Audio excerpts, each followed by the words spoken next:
ਅਗਰ ਤੁਹਾਡੇ ਕੋਲ ਤਾਕਤ ਹੈ, ਤੁਸੀਂ ਤਾਕਤਵਰ ਹੋ, ਤੇ ਉਹ ਕਿਸੇ ਕਮਜ਼ੋਰ ਨੂੰ ਜਾਂ ਕਿਸੇ ਗਰੀਬ ਨੂੰ ਕੁਛ ਦੇਰ ਵਾਸਤੇ ਉਧਾਰ ਦੇ ਦਿਆ ਕਰੋ। ਯਕੀਨ ਕਰੋ, ਅੱਲਾਹ ਪਾਕ ਉਸ ਤਾਕਤ ਨੂੰ ਬੜਾ ਚੜਾ ਕੇ ਤੁਹਾਨੂੰ ਵਾਪਸ ਲੁਟਾਉਣਗੇ ਔਰ ਫਿਰ ਉਹ ਤਾਕਤ ਹਮੇਸ਼ਾ ਹਮੇਸ਼ਾ ਵਾਸਤੇ ਤੁਹਾਡੇ ਕੋਲ ਰਹੇਗੀ।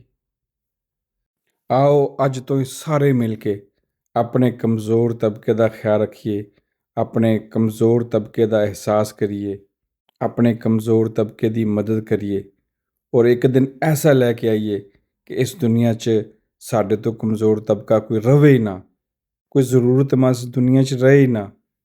ਮੇਰੀ ਦੁਆ ਹੈ ਕਿ ਅੱਲਾਹ ਪਾਕ ਤੁਹਾਨੂੰ ਸਾਰਿਆਂ ਮਹਿਰੂਮੀਆਂ ਤੋਂ ਨਜਾਤ ਦੇ ਔਰ ਤੁਹਾਡੀ ਐਸੀ ਕੋਈ ਮਹਿਰੂਮੀ ਨਾ ਰਹੇ ਜਿਹਨੂੰ ਅੱਲਾਹ ਪੂਰੀ ਨਾ ਕਰੇ। ਮੇਰਾ ਇਹਨਾਂ ਵੀਡੀਓ ਦੇ ਜ਼ਰੀਏ ਸਿਰਫ ਔਰ ਸਿਰਫ ਮਕਸਦ ਵੀ ਇੱਕ ਹੀ ਹੈ ਕਿ ਆਪਣੇ ਕਮਜ਼ੋਰ ਤਬਕੇ ਦੀ ਬਾਂਹ ਫੜੀ ਜਾਏ, ਆਪਣੇ ਕਮਜ਼ੋਰ ਤਬਕੇ ਦਾ ਸਹਾਰਾ ਬਣਿਆ ਜਾਏ, ਆਪਣੇ ਕਮਜ਼ੋਰ ਤਬਕੇ ਦੀ ਮਦਦ ਕੀਤੀ ਜਾਏ। ਔਰ ਮੈਨੂੰ ਉਮੀਦ ਹੈ ਕਿ ਤੁਸੀਂ ਮੇਰਾ ਇਸ ਤਹਿਰੀਕ ਦੇ ਵਿੱਚ ਸਾਥ ਦਿਓਗੇ। ਔਰ ਸਾਥ ਕਿਸ ਤਰ੍ਹਾਂ ਦਿਓਗੇ ਕਿ ਇਸ ਵੀਡੀਓ ਨੂੰ ਵੇਖ ਕੇ ਅੱਗੇ ਸ਼ੇਅਰ ਕਰੋਗੇ। ਇਹ ਵੀਡੀਓ ਹਰ ਉਸ ਬੰਦੇ ਤੱਕ ਪਹੁੰਚਣੀ ਚਾਹੀਦੀ ਹੈ ਜਿਹੜਾ ਚਾਹੁੰਦਾ ਕਿ ਮੈਂ ਆਪਣੇ ਕਮਜ਼ੋਰ ਤਬਕੇ ਦੀ, ਆਪਣੇ ਖਾਨਦਾਨ ਦੀ, ਆਪਣੇ ਹਮਸਾਏ ਦੀ, ਆਪਣੇ ਤੋਂ ਕਮਜ਼ੋਰ ਦੀ ਮਦਦ ਕਰਨਾ ਚਾਹੁੰਦਾ ਹੈ, ਉਹਦਾ ਸਹਾਰਾ ਬਣਨਾ ਚਾਹੁੰਦਾ, ਉਹਦੇ ਵਾਸਤੇ ਕੁਝ ਕਰਨਾ ਚਾਹੁੰਦਾ।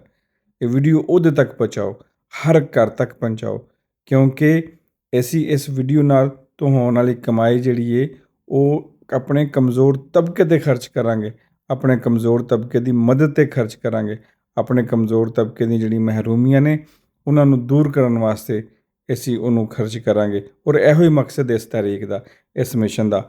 ਆਓ ਸਾਰੇ ਮਿਲ ਕੇ ਇਕੱਠੇ ਹੋ ਕੇ ਯਕਜਾ ਹੋ ਕੇ ਇਸ ਤਹਿਰੀਕ ਦਾ ਹਿੱਸਾ ਬਣੀਏ ਔਰ ਇਸ ਤਹਿਰੀਕ ਨੂੰ ਇਸ ਪੂਰੇ ਖਿੱਤੇ ਦੇ ਵਿੱਚ ਫੈਲਾ ਦਈਏ ਔਰ ਇਹਦੀ ਕਾਮਯਾਬੀ ਦਾ ਜ਼ਰੀਆ ਬਣੀਏ। ਹੋ ਸਕਦਾ ਹੈ ਇਹ ਛੋਟਾ ਜਿਹਾ ਅਮਲ ਹੀ ਸਾਡੀ ਬਖਸ਼ਿਸ਼ ਦਾ ਜ਼ਰੀਆ ਬਣ ਜਾਏ, ਸਾਡੀ ਨਜਾਤ ਦਾ ਜ਼ਰੀਆ ਬਣ ਜਾਏ, ਸਾਨੂੰ ਜੰਨਤ ਦਾ ਮਹਿਮਾਨ ਬਣਾ ਦੇ। ਜਿੰਨਾ ਹੋ ਸਕਦਾ ਇਸ ਵੀਡੀਓ ਨੂੰ ਸ਼ੇਅਰ ਕਰੋ।